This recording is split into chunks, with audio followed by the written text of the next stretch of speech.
સૌને નમસ્કાર, પ્રણામ.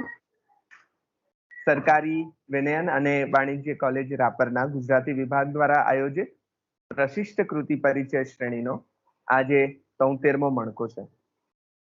એક પછી એક ઉત્તમ કૃતિની વાત આપણી શ્રેણીમાં થઈ રહી છે.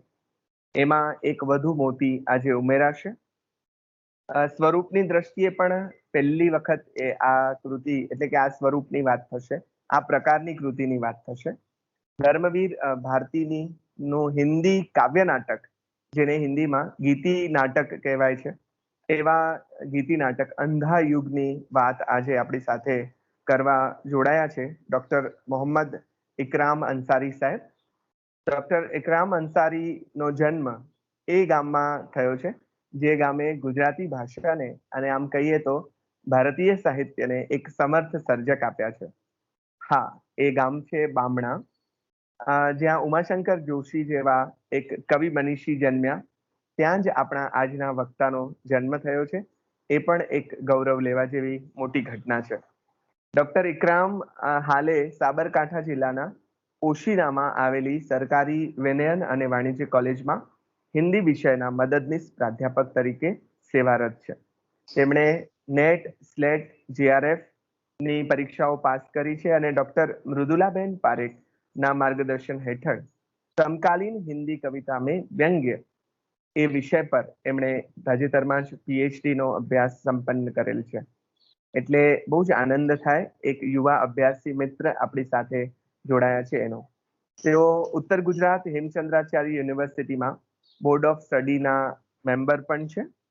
વક્તૃત્વ કળાનો તેમને શાળા કોલેજ સમયથી જ શોખ રહ્યો છે અને સ્કૂલ કોલેજ સમયમાં જિલ્લા કક્ષાએ, યુનિવર્સિટી કક્ષાએ અનેક વક્તૃત્વ સ્પર્ધાઓ, ડિબેટ કોમ્પિટિશનમાં તેમણે ભાગ લીધો છે. એટલું જ નહીં પણ વિજેતા પણ થયા છે.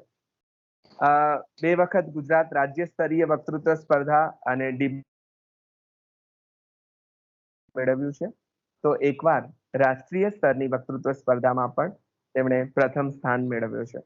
2014માં મહારાષ્ટ્રના કોલ્હાપુરમાં યોજાયેલ સ્પર્ધામાં મહારાષ્ટ્રની પુણે યુનિવર્સિટીમાં તેઓ 3જા સ્થાને, રાજસ્થાનની બનસ્થિત વિદ્યાપીઠમાં બનસ્થલી વિદ્યાપીઠમાં 2જા સ્થાને અને ઉત્તર ગુજરાત યુનિવર્સિટીમાં તેઓ પ્રથમ સ્થાને રહેલા.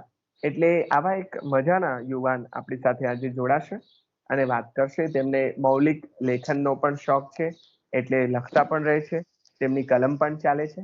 અને અમે લોકો કેસીજી મુકામે એક તાલીમમાં ટ્રેનિંગ પ્રોગ્રામમાં મળેલા, ત્યારે મને જે એમનો પરિચય થયેલો તે એકદમ મિતભાષી, મૌન સેવતા, બહુ જ ભાગ્યે જ બોલતા, પણ મંદ સ્મિત કરી અને બધાને મન મોહી લેતા એવા ઇકરામભાઈ તરીકે અમે એમને પહેલા જોયેલા. અને પછી થેન્ક્સ ટુ સોશિયલ મીડિયા આપણે બધા જોડાયેલા છીએ, પણ આજે આપણી કોલેજ સાથે તેઓ જોડાયા છે. પોતાની ગમતી કૃતિની વાત કરવાના છે, પોતાની હિન્દી ભાષામાં પણ જ વાત કરવાના છે, એટલે આપણને મજા પડવાની છે.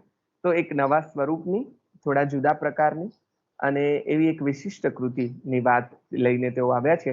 ત્યારે સમગ્ર કોલેજ પરિવાર અને સૌ શ્રોતા મિત્રો વતી ડોક્ટર ઇકરામ, આપને હાર્દિક અભિવાદન કરીએ છીએ. આપનું સ્વાગત કરીએ છીએ અને વિનંતી કરીએ કે આપની ગમતી કૃતિની વાત મારા બધા સાથે વહેંચો. જી, बहुत बहुत शुक्रिया आर्ट्स एवं कॉमर्स कॉलेज रापर का, गुजराती विभाग का प्राचार्य महोदय रावल साहब का और विशेषकर रमजान सर का मुझे यह मौका देने के लिए। वाकई यह एक बहुत बड़ा उपक्रम है। विविध भाषा, प्रांत एवं राष्ट्र की कृतियों को इतने बड़े पैमाने पर पाठकों तक और साहित्य प्रेमियों तक पहुंचाना, इतना ही नहीं, एक लक्ष्य तय करना और उस लक्ष्य की ओर निरंतर अग्रसर होना वाकई बड़ी बात है, जिसकी तारीफ होनी ही चाहिए। बहुत बहुत शुभकामनाएं और अभिनंदन। तो 72 कड़ियां जुड़ चुकी हैं और मैं 73वीं कड़ी जोड़ने आया हूं। सच कहा जाए तो जुड़ी हैं, वाकई जुड़ी हैं। रमजान सर के यूट्यूब चैनल पर यह सारे व्याख्यान एक तरह से सहेजे गए हैं, इसलिए बीत चुकी है ऐसा तो हम नहीं कह सकते, ये जुड़ी हैं और जिसका फायदा कोई कभी भी जाकर यूट्यूब पर, सोशल मीडिया पर जाकर उसका फायदा ले सकता है अपनी सुविधा के अनुसार। और आज के टेक्नोलॉजी के युग में ये बहुत ही बड़ी बात है जिसका फायदा पाठक उठा सकते हैं। तो जैसा कि मैंने कहा, मैं 73वीं कड़ी लेकर आया हूँ हिंदी साहित्य के बहुत ही मशहूर रचनाकार धर्मवीर भारती जी का काव्य नाटक। जैसा कि मैंने कहा, धर्मवीर भारती जी हिंदी साहित्य के बहुत ही मशहूर रचनाकार हैं। तो उन्होंने, एक तरह से हम देखते हैं कि पाया जाता है साहित्य जगत में कि कोई एक रचनाकार जब लिखता है तो एक दो विधाओं में वो काफी अच्छा लिखता है और उसमें काफी आगे भी बढ़ता है, उसकी कलम काफी आगे बढ़ती है। ऐसे विरले रचनाकार होते हैं जो अधिकतर विधाओं में लिखते हैं और उन सब में कमाल करें। तो धर्मवीर भारती जो हैं उन विरले रचनाकारों में से एक हैं जिन्होंने अधिकतर विधाओं में लिखा और जिन जिन विधाओं में उन्होंने लिखा, जिन जिन विधाओं में उन्होंने कलम चलाया, जहां जहां वो आगे बढ़े, उन सब में उन्होंने कमाल किया। मैं कहना चाहूंगा कि वे एक बहुत ही बड़े उपन्यासकार हैं। गुनाहों का देवता उनका उपन्यास तो हिंदी साहित्य में कई सालों तक बेस्ट सेलर बुक के नाम पर जाना जाता है। सूरज का सातवां घोड़ा उपन्यास उनका है और श्याम बेनेगल जी ने इसी नाम से इस पुस्तक पर फिल्म भी बनाई। उपन्यासकार बहुत बड़े अच्छे तो हैं ही, साथ में नाट्यकार भी हैं और अंधा युग जिसकी हम चर्चा करने वाले हैं वो उनका बहुत ही, हम कह सकते हैं कि हिंदी काव्य नाटक में एक मील का पत्थर है उनका अंधा युग काव्य नाटक। बहुत अच्छी कहानीकार है। मुर्दों का गांव, स्वर्ग और पृथ्वी, चादर और टूटे हुए लोग, बंद गली का आखिरी मकान आदि उनके निबंध संग्रह है। और वे बहुत बड़े निबंधकार भी हैं। पश्चंती, ठेले पर हिमालय उनके निबंध संग्रह हैं और बहुत आज बात करने वाले हैं जिस, तो वह भी कविता के माध्यम से उन्होंने नाटक रचने का काम किया है। तो उनके जो काव्य संग्रह है वो है ठंडा लोहा, सात गीत वर्ष, कनु प्रिया आदि उनके काव्य संग्रह है। और एक कवि के रूप में वे काफी प्रतिष्ठित हुए हैं। 50 और 60 के दशक में नई कविता करके हिंदी साहित्य में एक युग चला। उस नई कविता के विकास में इनका बहुत बड़ा योगदान रहा है। तार सप्तक नामक संग्रह के कवि रहे हैं। तार सप्तक हिंदी साहित्य के बहुत बड़े कवि अज्ञे द्वारा संपादित संग्रह है। उन्होंने अभी 4 सप्तक उन्होंने निकाले और दूसरा सप्तक 1951 में आया और धर्मवीर भारती जी इसी दूसरे सप्तक के कवि है। इस सप्तक की विशेषता ये रही कि अज्ञे जी ऐसे कवियों को चुनते थे, 7 कवियों को, कि जो किसी स्कूल के नहीं होते थे। बिल्कुल नए प्रतिभाशाली कवियों को वे चुनते थे और अधिकतर जिन जिन कवियों को चुना उन्होंने, वे सारे कवि हिंदी साहित्य में बहुत प्रतिष्ठित हुए। तो ऐसे ही तार सप्तक, दूसरा सप्तक के वे एक कवि रहे हैं। और एक बात खास उनके मुझे रह गई उनके लेखन से जुड़ी हुई कि वे बहुत बड़े संपादक रहे हैं। धर्मयुग नामक पत्रिका का उन्होंने संपादन किया और एक समय था कि वह लाखों में उसकी प्रतियां निकलती और भारतीय मध्य वर्ग की पहली पसंद बन चुकी थी धर्मयुग। और पत्रकारिता के क्षेत्र में बहुत ही नाम कमाया उन्होंने। इस धर्मयुग पत्रिका के माध्यम से बहुत समय भी दिया। तो एक बड़े उपन्यासकार, नाटककार, निबंधकार, कहानीकार, आलोचक और संपादक, पत्रकार, सब कुछ उनमें, उनके व्यक्तित्व का ये एक विशाल दायरा है और इसी दायरे में आता है उनका अंधा युग काव्य नाटक। सॉरी टू जैसा डिस्टर्ब। जी, जैसा कि मैं कह रहा था कि एक विशाल साहित्यिक जीवन रहा है, उसमें उन्होंने बहुत कुछ लिखा है। एक बड़े उपन्यासकार रहे हैं, नाटककार रहे हैं, कहानीकार रहे हैं और उन्होंने आलोचना लिखी है, आलोचक रहे हैं और बहुत बड़े पत्रकार, संपादक रहे हैं धर्मवीर भारती। और ऐसे ही बड़े और बहुत मशहूर रचनाकार की रचना अंधा युग लेकर मैं आप सबके सामने आज उपस्थित हुआ हूँ। तो अंधा युग एक काव्य नाटक है, यानी कविता के माध्यम से रचा गया नाटक। सारी विशेषताएं नाटक की हैं, लेकिन खास विशेषता उसकी शैली है जो काव्यात्मक है। कविता के माध्यम से उन्होंने यह नाटक रचने का काम किया है। महाभारत की पृष्ठभूमि पर रचा गया है यह काव्य नाटक। और हम जानते हैं कि कोई भी रचनाकार जब अपनी रचना के लिए इतिहास की ओर देखता है तो जाहिर है उसका उद्देश्य केवल इतिहास को पुनरावर्तित करना नहीं होता। उसका उद्देश्य इतिहास के माध्यम से वर्तमान को प्रस्थापित करना होता है। वर्तमान में जो भी समस्याएं हैं, जो भी दिक्कतें हैं, उन्हें उजागर करना होता है या उन पर प्रहार करना होता है। भारती जी का उद्देश्य भी इतिहास के माध्यम से वर्तमान की परिस्थितियों को उजागर करना रहा है। और इसी उद्देश्य से उन्होंने महाभारत के एक छोटे से वाक्य को लेकर अंधा युग नामक काव्य नाटक रचा। हम सब जानते हैं कि महाभारत का युद्ध 18 दिन तक चला, लेकिन भारती जी उन शुरुआती 18 दिनों की चर्चा नहीं करते। वे 18वें दिन की संध्या से लेकर प्रभास तीर्थ में प्रभु श्री कृष्ण की मृत्यु तक के वाक्य को अपने नाटक में स्थान देते हैं। जाहिर सी बात है, उनका उद्देश्य युद्ध कैसे लड़ा गया, किसने किसको मारा, कौन कहाँ गिरा, किसने कौन सा वार किया, यह दिखाना नहीं है। उनका उद्देश्य युद्ध के बाद फैली विभीषिका को दर्शाना है, उस मूल्यहीनता को दर्शाना है जो कुछ लोगों की विवेकहीनता के कारण पूरे समाज को अपने चपेट में ले लेती है। यही उद्देश्य लेकर वे महाभारत की उस कथा को लेकर अंधा युग नामक काव्य नाटक वे रचते हैं। खास तौर से उन्हें ये नाटक लिखने के लिए जो आंदोलित जो जिसने किया, जिस घटना ने किया, वह घटना है दूसरा विश्व युद्ध।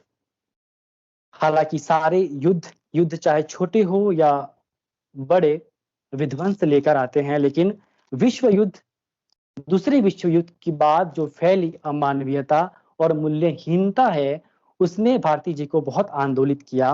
और इसी के चलते और इसी से आंदोलित होकर वे अंधा युग नामक काव्य नाटक रचते हैं। हम जानते हैं कि द्वितीय विश्व युद्ध में तकरीबन 5 से 6 करोड़ लोग, निर्दोष लोग मारे गए। पूरी दुनिया एक दूसरे पर हावी थी ताकत पाने के लिए। सबको ताकत पाना था और सबको गलत तरीके से ताकत पाना था। और अगर गलत रास्ते पर चलकर ताकत पाना है, शक्ति पानी है, तो उसके लिए तो हमें बस छीनना पड़ेगा। जो कुछ दूसरों के पास है उससे छीनना पड़ेगा, तभी हमारे पास ताकत बढ़ेगी। यही हो रहा था द्वितीय विश्व युद्ध में भी। हम लोग, पूरी दुनिया एक दूसरे से छीनने पर तुली हुई थी और जो नहीं दे रहा था उनकी हत्या हो रही थी। 1 हत्या, 2 हत्या, 3 हत्या, ऐसे करते करते ये हत्याएं नरसंहार में बदलने लगी और पूरी दुनिया एक दूसरे के खिलाफ खड़ी हो गई। सिर्फ दूसरा विश्व युद्ध नहीं, हम इस नाटक का जो रचनाकाल है वो 1954 है, यानी आजादी के कुछ वर्षों बाद ही यह रचना आई। तो हम ये कह सकते हैं कि उनके मस्तिष्क में, उनके दिमाग में भारत का जो विभाजन हुआ और उस विभाजन के वक्त जो लोगों ने सफर किया, दोनों ओर के लोगों ने, यह भी कहीं ना कहीं उनके मस्तिष्क में जरूर रहा होगा। तो युद्ध के बाद फैली विभीषिका और उसमें जो आम नागरिक जो भोग बनता है। और इस नाटक में भी मुख्य जो बातें हैं उसमें एक प्रमुख बात यही है कि कुछ लोगों के चलते पूरी मानवता को हानि पहुंचती है। यह करने वाले युद्ध के विरुद्ध में है यह रचना, ये तो हम अब तक समझ ही गए हैं। लेकिन यह युद्ध करने वाले और पूरी मानवता को इसमें झोंक देने वाले लोग चंद लोग होते हैं, लेकिन इसका भोग बनते हैं वह आम नागरिक जिनका अंतरराष्ट्रीय मुद्दों से कोई लेना देना नहीं होता। एक आम इंसान को क्या चाहिए? 2 वक्त की रोटी और कुछ घंटों की नींद बहुत है उसके लिए। उसे दुनिया में क्या चल रहा है, सरहदों पे क्या हो रहा है, कौन कहाँ किससे बात कर रहा है, कौन सी डिप्लोमेसी चल रही है, उससे उसको लेना देना नहीं है। लेकिन जब उन चंद लोगों के चलते जब युद्ध होते हैं, तब सबसे पहला शिकार यही आम लोग बनते हैं। तार सप्तक, जैसे कि मैंने चर्चा की, तार सप्तक के ही एक और कवि हैं, दूसरे सप्तक के ही सॉरी तीसरे सप्तक के कवि हैं, हिंदी के बहुत बड़े कवि सर्वेश्वर दयाल सक्सेना। वे अपने खूंटियों पर टंगे लोक काव्य संग्रह में इसे युद्ध युद्ध किस तरह एक आम आदमी को शिकार बनाता है, इस संदर्भ में लिखते हैं। उनकी कविता है कि जब सब बोलते थे तब वह चुप रहता था, जब सब चलते थे तब वह पीछे हो जाता था, जब सब खाने पर टूटते थे तब वह बैठा टूंगता रहता था, लेकिन जब गोली चली तब सबसे पहले वही मारा गया। यानी जो कुछ जिसको अपने रोजमर्रा के जीवन से ही फुर्सत नहीं, जो अपनी दिनचर्या में अपने पेट पालने के लिए पूरा दिन व्यस्त रहता है और मुश्किल से 2 वक्त की रोटी कमाता है, ऐसा व्यक्ति ही युद्ध की विभीषिका का सबसे पहला शिकारी बनता है। ये सर्वेश्वर दयाल सक्सेना अपनी पंक्तियों में कह रहे हैं। धर्मवीर भारती जी भी अपनी कृति का मूल इसी सोच, इसी विचार में मानते हैं। तो अंधा युग कहाँ से, अंधा युग लिखने की प्रेरणा कहाँ से मिली उन्हें? तो यहीं से मिली कि ऐसी विभीषिकाओं का भोग एक आम नागरिक क्यों बनता है, और इसी सोच, इसी प्रश्न से अंधा युग नामक कृति निकलती है, और धर्मवीर भारती जी इस कृति को विस्तार देते हैं। 2 वाक्य मैं कहना चाहूंगा कृति पर आने से पहले, और ये दोनों वाक्य, पहला जो वाकया है ये है एक रचनाकार की उत्सुकता से जुड़ा हुआ है, और जो दूसरा वाकया है वो है कृति की उत्कृष्टता से जुड़ा हुआ। पहला वाकया कुछ यूं है कि 22-23 साल के थे धर्मवीर भारती जी, और उसी उम्र में उन्होंने अंधायुग नाटक लिख रहे थे। तो 1954 में उन्होंने लिखना ये प्रकाशित हुई, और जिस उस वक्त ऑल इंडिया रेडियो ने मंचन के लिए अनुमति मांगी भारती जी से कि हम मंचन करना चाहते हैं आपके नाटक का। पहले तो टीवी और ये सब था नहीं, तो उन्होंने अनुमति दे दी। और जिस दिन यह नाटक रेडियो पर आने वाला था, उस दिन वे बहुत बेचैन रहे, इतने बेचैन रहे कि साइकिल ली और इलाहाबाद की सड़कों पर निकल पड़े, घूमते रहे, और पहुंचते कहाँ है, एक पान की दुकान पर। भारती जी पान के बड़े शौकीन, वे पान खरीदते हैं, खाते हैं, और पाते हैं कि उस पान की दुकान पर अंधा युग चल रहा है। बेचैनी कम नहीं होती, वे वहां से फिर साइकिल लेते हैं और फिर निकल पड़ते हैं। कहने का तात्पर्य यह है कि एक वो दिन था जहां इतनी बेचैनी थी, हालांकि इस बेचैनी से हर रचनाकार गुजरता है, पर एक आज का दिन है कि आज अंधा युग इतना प्रतिष्ठित हो चुका है, इतना स्वीकार्य हो चुका है कि देश विदेश की अनेक भाषाओं में उसका अनुवाद हुआ है। देश विदेश में हर जगह ये खेला जा रहा है, नए नए संदर्भ, नए नए आयाम इसके साथ जुड़ते चले जा रहे हैं, और इसका लचीलापन ये इतना लचीला है कि समय के साथ इसमें आसानी से बदलाव और प्रयोग हो रहे हैं। उन प्रयोगों के साथ यह खेला जा रहा है, इतना सफल है। और एक मान्यता ऐसी बन गई है कि जो मंच का कलाकार है, जो मंच का अभिनेता है, वो जब तक अंधा युग में अपना किरदार नहीं निभाता, तब तक उसकी अभिनय की शिक्षा अधूरी मानी जाती है। यह वाकया धर्मवीर भारती जी की पत्नी पुष्पा भारती जी स्वयं बताती हैं, दर्ज करती हैं एक जगह। एक और वाकया है रचना की उत्कृष्टता से जुड़ा हुआ, और वो कुछ यूं है कि रंगमंच के बहुत बड़े डायरेक्टर इब्राहिम अलका जी 1960 के आसपास वे तय करते हैं कि इस अंधा युग का हम मंचन करेंगे, वो भी कहाँ, फिरोज शाह कोटला मैदान पर, दिल्ली के फिरोज शाह कोटला मैदान पर और खुले मंच पर इसका मंचन करने के बारे में उन्होंने सोचा। और उन्होंने सोचा कि दर्शक के रूप में तत्कालीन प्रधानमंत्री को आमंत्रित किया जाए। वे तत्कालीन प्रधानमंत्री पंडित जवाहरलाल नेहरू जी को फोन करते हैं और उनको आमंत्रित करते हैं। तब पंडित जी कहते हैं कि देखिए, हमारे पास समय नहीं होता है और हम मुश्किल से 15-20 मिनट आपको दे पाएंगे, और ऐसे में 15-20 मिनटों के बाद बीच नाटक से निकलना ठीक नहीं होगा। तब अलका जी ने कहा कि कोई बात नहीं, आप अपनी सुविधा के अनुसार आए। खैर, पंडित जी स्वीकार करते हैं उनका आमंत्रण और वे जाते हैं फिरोज शाह कोटला मैदान पर देखने के लिए। यह नाटक 2.5 घंटे तक चलता है और जो 20 मिनट लेकर आए थे नेहरू जी, पंडित जी, वो 2.5 घंटे तक बैठे रहते हैं और पूरा नाटक देखकर वे जाते हैं। और पहुंचते ही अलका जी को फोन करते हैं कि ये धर्मवीर भारती कौन है। मैंने आज तक अंग्रेजी नाटक देखे हैं, पढ़े हैं, लेकिन इस भारतीय नाटक ने मुझे बहुत प्रभावित किया है। इसका मंचन भारत की ओर से देश विदेश में होना चाहिए। तो ये महत्व है इस नाटक का कि किस प्रकार ये लोगों को बांधे रखता है, लोगों को बांधे रखता है और एक रस में बांध देता है जहां से उठना मुश्किल हो जाता है। तो ये महत्व अंधा युग नाटक का है। 2 वाक्य मैंने कहे और जैसा कि मैंने कहा, हम सीधे कृति पर आएंगे।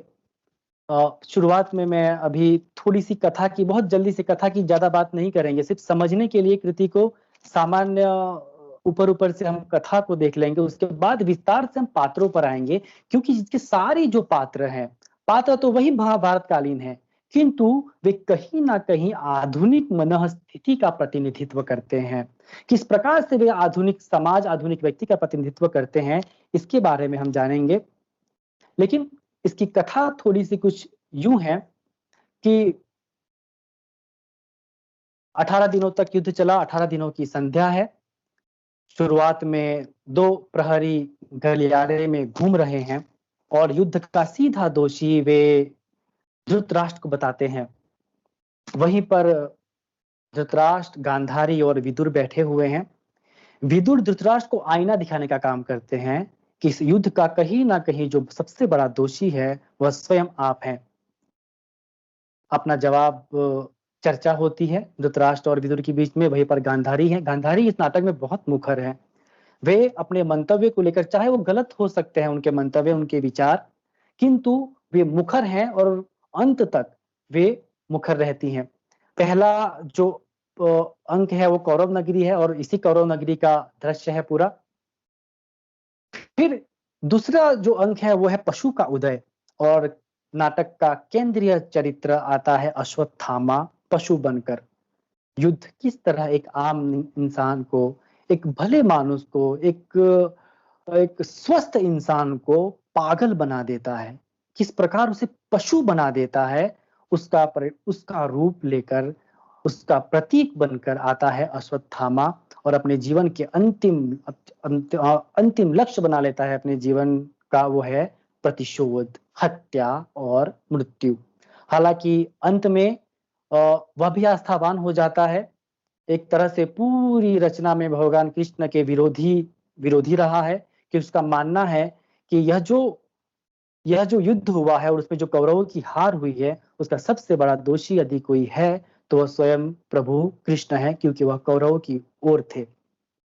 वहीं पर युसु का पात्र, अब युसु भी आते हैं और युसु कौरव थे, गांधारी और धृतराष्ट्र के पुत्र थे। इसके बावजूद वे लड़ते हैं पांडवों की ओर से। उन्होंने सत्य का साथ दिया है। इस सत्य के साथ देने के एवज में वह क्या कुछ भोगते हैं, कितना कुछ सहन करते हैं, यह बात हमें यह नाटक बताता है। उनकी दारुण स्थिति, युसु की दारुण स्थिति से हम वाकिफ होते हैं। विस्तार से जब चरित्र की चर्चा करेंगे तब हम इन पर चर्चा करेंगे। इसी बीच आता है गांधारी का श्राप। नाटक का चरम उत्कर्ष यहाँ पर होता है जब गांधारी भी एक तरह से ईश्वर भगवान कृष्ण को ही दोषी मानती है। यह जो पूरा कौरवों की जो पूरी हार हुई है उसके लिए, और पूरे नाटक में वह भी भगवान कृष्ण की विरोधी ही रही।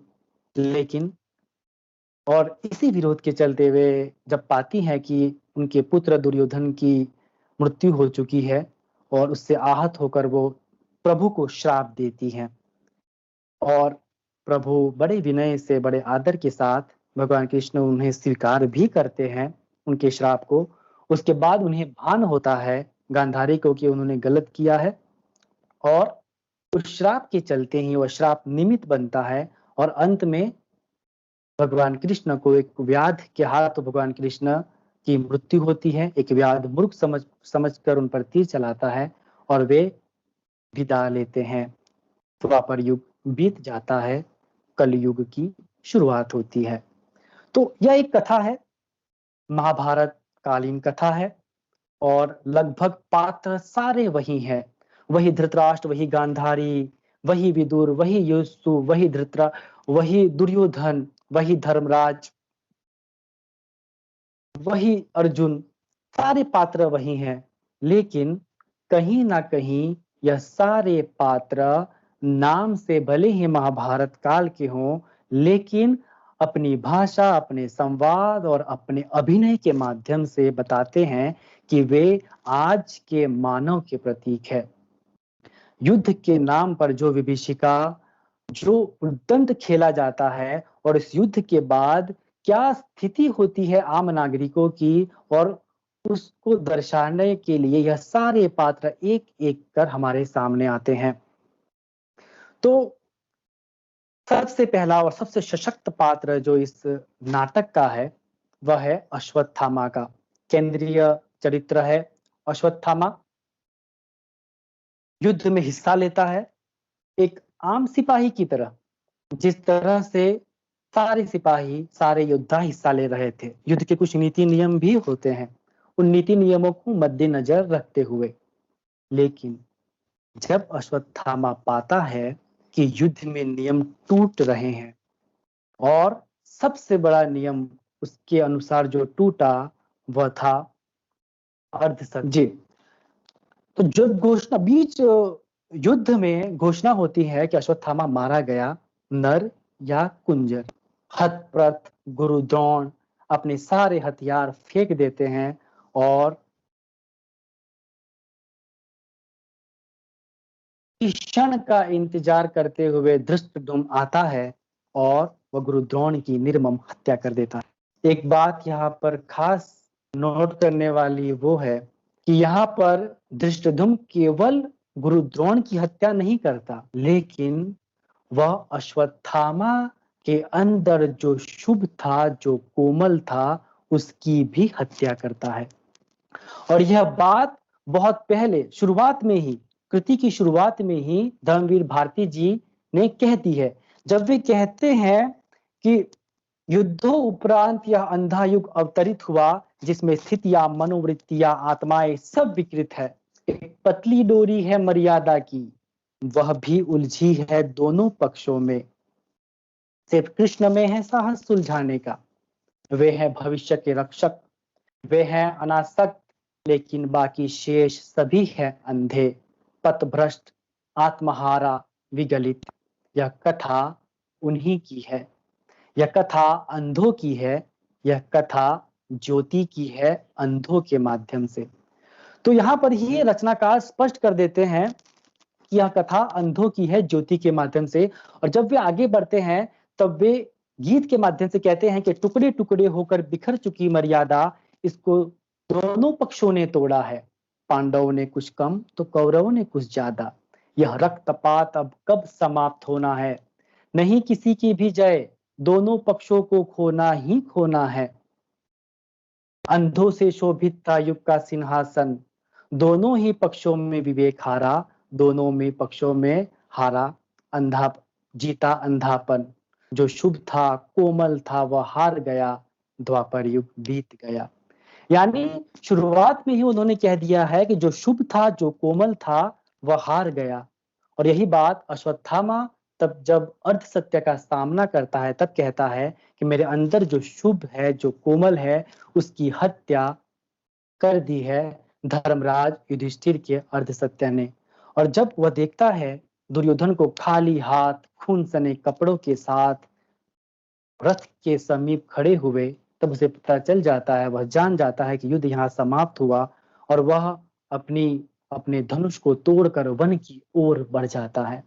वन की ओर बढ़ना भी एक प्रतीकात्मक है, क्योंकि वन में हम जानते हैं कि वन में पशु रहते हैं और अपनी पिता की मृत्यु, अपने पिता की हत्या और दुर्योधन की यह स्थिति देखकर वह अपना धनुष तोड़ देता है और वन की ओर चला जाता है और ऐसा उबल पड़ता है अर्ध सत्य युधिष्ठिर के अर्ध सत्य से कि अपनी चपेट में वो सबको ले देना चाहता है। उसके आसपास जितने भी लोग हैं वह उस चपेट में कहीं ना कहीं उस चपेट में आते हैं। संजय आते हैं उस जंगल में, तो वो संजय पर हमला करता है, संजय का गला दबा देता है। उन्हें समझता है कि यह पांडव योद्धा है। उसी बीच आते हैं एक वृद्ध याचक, तो उस वृद्ध याचक का गला दबा देता है और उसकी तो हत्या ही कर देता है। तो अश्वत्थामा एक बिल्कुल पशु वृत्ति उनमें समा गई है और एक तरह से अंतिम जीवन का उनका लक्ष्य बन गया है केवल वध और प्रतिशोध। हाँ, उसे यह पता नहीं है कि वो जो कर रहा है अपने वृद्ध याचक के साथ, संजय के साथ, वो क्या कर रहा है, लेकिन एक बात बिल्कुल स्पष्ट है उसके मस्तिष्क में कि उसे बदला लेना है और बदला लेना है पांडवों से। लेकिन किस तरह लेना है, किस रास्ते से होकर जाना है, ये उसे नहीं पता है। नीति, नियम, धर्म, इन सब को वो छोड़ चुका है, क्योंकि कहीं ना कहीं जिस तरह युद्ध में धर्म की अवहेलना हुई, उसने अश्वत्थामा के मन में जो कोमल था, जो शुभ था, उसकी हत्या कर दी है। वह बुद्ध याचक की हत्या कर देता है और पांडवों के शिविर पर हमला करने की योजना बनाता है। उस वक्त जब पांडव जीत कर अपने शिविरों में जाते हैं थके हारे, तब वह शिविर में जाता है और शिविर में पहुंचकर धृष्टद्युम्न की निर्मम हत्या कर देता है, शिखंडी की हत्या कर देता है। वहां कई बूढ़े बच्चे हैं, उन पर वार करता है, महिलाएं हैं, उन पर वार करता है। और इतना ही नहीं, उसका लक्ष्य यहाँ तक कि उत्तरा का गर्भ है जिसमें अभिमन्यु का संतान पल रहा है। वह एक तरह से बिल्कुल निर्मूल कर देना चाह रहा है पांडवों को, लेकिन उत्तरा उस वक्त बच जाती है और वह वापस आता है।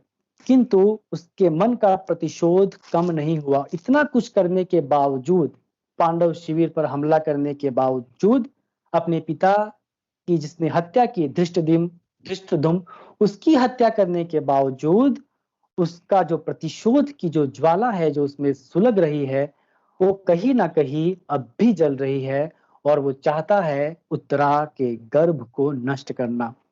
और अंतिम हथियार के रूप में, अस्त्र के रूप में, वह छोड़ता है अपना ब्रह्मास्त्र उत्तरा के गर्भ पर। इसी वक्त व्यास आते हैं। व्यास एक, उनका चरित्र इस नाटक में है, लेकिन वो साक्षात एक पात्र बनकर मंच पर नहीं आते, केवल उनकी आवाज आती है और व्यास बताते हैं, समझाते हैं अश्वत्थामा को कि अपना ये अस्त्र तुम वापस ले लो। यदि तुमने ये नहीं लिया ब्रह्मास्त्र, तो वहां से अर्जुन ने भी छोड़ दिया है, क्योंकि जाहिर सी बात है रक्षा तो करनी है। और जब ये दोनों ब्रह्मास्त्र ब्रह्मांड में टकराएंगे, तब हानि केवल और केवल मानवता की होनी है, इंसानियत की होनी है। व्यास कहते हैं कि दुनिया समाप्त हो जाएगी, दुनिया जल जाएगी, धरा बंजर हो जाएगी और कई वर्षों तक इस पर अन्न नहीं उगेंगे। इसके बावजूद अपनी पशुता में इतना आगे बढ़ चुका है अश्वत्थामा कि वह बिल्कुल मना कर देता है ये अपना हथियार, अपना अस्त्र वापस लेने से। हालांकि भगवान कृष्ण उत्तरा की रक्षा करते हैं और इस ब्रह्मास्त्र के प्रभाव से उन्हें बचा लेते हैं, किंतु शापवश सजा देने के रूप में उन्हें सजा देते हैं और एक तरह से श्राप देते हैं ईश्वर अश्वत्थामा को कि जब तक वह जीवित रहेगा तब तक उसके शरीर पर हजारों घाव पनपते रहेंगे, पीप और मवाद बहते रहेंगे। एक पशु की तरह, एक जंगली पशु की तरह, रोगी पशु की तरह वह जीवित रहेगा और उन दुखों को हमेशा सहन करता रहेगा। अश्वत्थामा अभिशप्त है, वो सहन भी करता है, लेकिन उसका पात्र इतना सशक्त है कि इतना इतना भयंकर श्राप भोगने के बावजूद वह जो उसकी सोच है कि यह जो पूरा युद्ध है और इसका सबसे बड़ा जो दोषी है वो भगवान स्वयं ईश्वर को मानता है, उससे वो अडिग है, उस पर वो अडिग है और अंत तक अडिग रहता है। जब प्रभास तीर्थ में प्रभु एक झाड़ के नीचे बैठे हुए हैं और उनका अंतिम समय पास है और वह व्याध आता है और प्रभु के रूप में वह एक मृग को देखता है वहां, और मृग समझकर वह हथियार चलाता है, तीर चलाता है, और उस वक्त प्रभु के शरीर से रक्त के बजाय पीप बहता है। वह सड़ा हुआ पीप, वह दुर्गंध देता हुआ पीप जैसा अब तक अश्वत्थामा के शरीर से बहता था। और जब अश्वत्थामा ये देखता है कि प्रभु के शरीर से वही पीप बह रहा है, वही दुर्गंध देता हुआ पीप, वही मवाद जो उसके शरीर से बहता है, तब उसे भान होता है कि जो कष्ट उन्होंने प्रभु ने उसे दिए हैं वो कष्ट तो प्रभु स्वयं भोग रहे थे। यानी इस युद्ध में जितनी भी पीड़ाएं लोगों ने सही है, चाहे वो कौरव वंश ने या पांडव वंश ने, उस पीड़ा को कहीं ना कहीं भगवान कृष्ण अपने आप में भोग रहे थे। और अंतिम समय में जब अश्वत्थामा ये देखता है तब उसका हृदय परिवर्तन होता है। वह एक पशु से, एक एक पशु वृत्ति से एक आस्थावान बन जाता है और वह आस्थावान बनने के साथ ही इस कृति में आगे बढ़ता है और उसके पात्र का अंत होता है। तो अश्वत्थामा जो अनास्था से घिरा हुआ था, पशुत्व जिस पर हावी था, वह युद्ध एक किस प्रकार एक आम इंसान को, आधुनिक इंसान को पशुता की ओर ले जाती है, उसका बहुत बड़ा प्रतीक है। के शिविर पर हमला करने के बावजूद, संजय का गला दबाने के बावजूद, वृद्ध याचक की हत्या करने के बावजूद, कहीं ना कहीं इस कृति पढ़ने के, यह कृति पढ़ने के बाद एक संवेदना अश्वत्थामा के साथ पाठकों की जुड़ी रहती है। क्योंकि जो रचनाकार शुरुआत में जो कहते हैं कि जो शुभ था, कोमल था, वह हार गया, वह कहीं ना कहीं भी अश्वत्थामा के लिए ही कह रहे हैं, क्योंकि अश्वत्थामा फिर से वही बात दोहराता है कि मेरे अंदर जो शुभ था, जो कोमल था, उसकी हत्या युद्ध के बीच कहे गए असत्य ने कर दी है। और उसके बाद जो उसका रूप, एक विकराल रूप हमारे सामने आता है, वह युद्ध की विभीषिका और युद्ध के रौद्र रूप लेकर हमारे सामने आता है, और इसी के प्रतीक के रूप में अश्वत्थामा हमारे सामने आते हैं। दूसरा एक बहुत ही महत्वपूर्ण पात्र है इस नाटक का, युसु। जैसा कि मैंने शुरुआत में कहा, युसु जो हैं वे पांडव की ओर से लड़े। वे हैं तो गांधारी और युधिष्ठिर के पुत्र, लेकिन उन्होंने तय किया पांडवों की ओर से युद्ध करने की। क्यों? क्योंकि वे सत्य का साथ देना चाह रहे थे। इस नाटक में युसु आधुनिक बुद्धिजीवी वर्ग का प्रतीक है। वह बुद्धिजीवी वर्ग जो हर स्थिति में सत्य का साथ देता है, यह आशय रखा जाता है। देता है नहीं देता है ये तो बात की बात है, लेकिन किसी भी बुद्धिजीवी से यह आशय जरूर रखा जाता है, यह उम्मीद जरूर रखी जाती है कि वह सत्य का साथ देगा असत्य के विरुद्ध। सत्ता चाहे किसी की भी हो, शीर्ष पर चाहे कोई भी बैठा हो।